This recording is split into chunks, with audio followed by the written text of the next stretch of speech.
Once upon a time, a little girl made herself small enough to fit inside a whisper and stayed there. She thought maybe if she was quiet enough, the world would stop spitting in her direction. It didn't. They called her sensitive, but forgot that hearts bruise like fruit and left too long in the sun. And I grew up thinking pain was a natural part of breathing, thinking being hated was just a part of my personality. Now look at me. I flinch when people say my name too kindly. I ruin good things before they can realize I'm not worth keeping. I lie when I say I'm okay, just so no one has to clean up the mess I've become.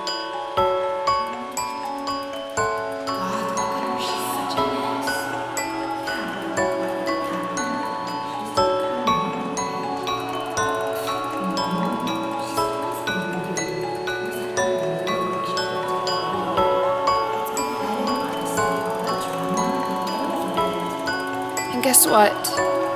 I grew up into someone I wouldn't even sit next to. Someone bitter and bruised and clinging to pain.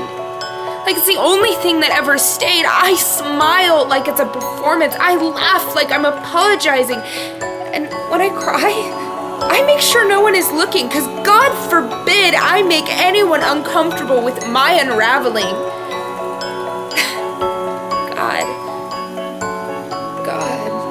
Fuck. You see, I carry the past like it's stitched into my skin, invisible threads pulling tight every time I try to breathe right.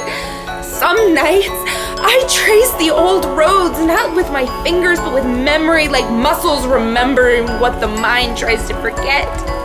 They say healing isn't linear, but mine feels like a circle. I've been walking around like the same wound for years, naming it progress.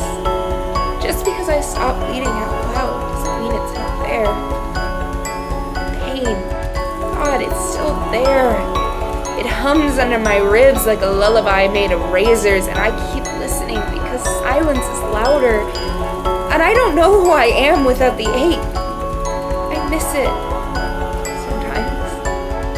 Not the scars, but the control, the moment where everything narrowed to one sharp edge, and for once, I knew where the hurt was coming from. Now, it just comes in waves, crashing behind my eyes when no one's looking, and I swallow it every time, like grief is a language I'm fluent in. If I could unzip myself and leave this all behind, I would, but I've made a home out of hurting, and I don't know how else to live.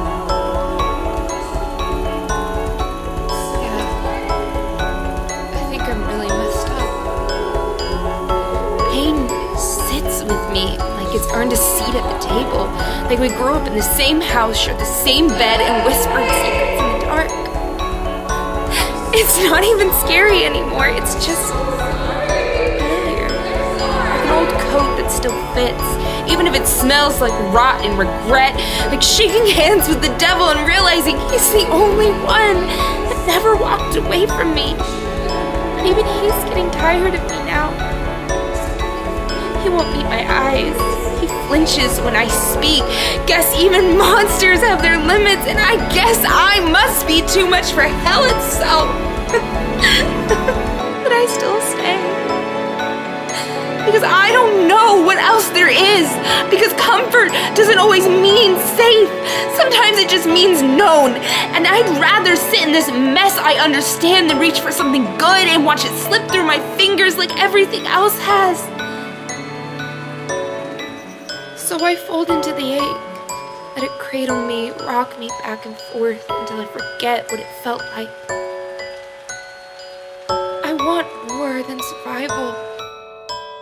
Maybe I want to live.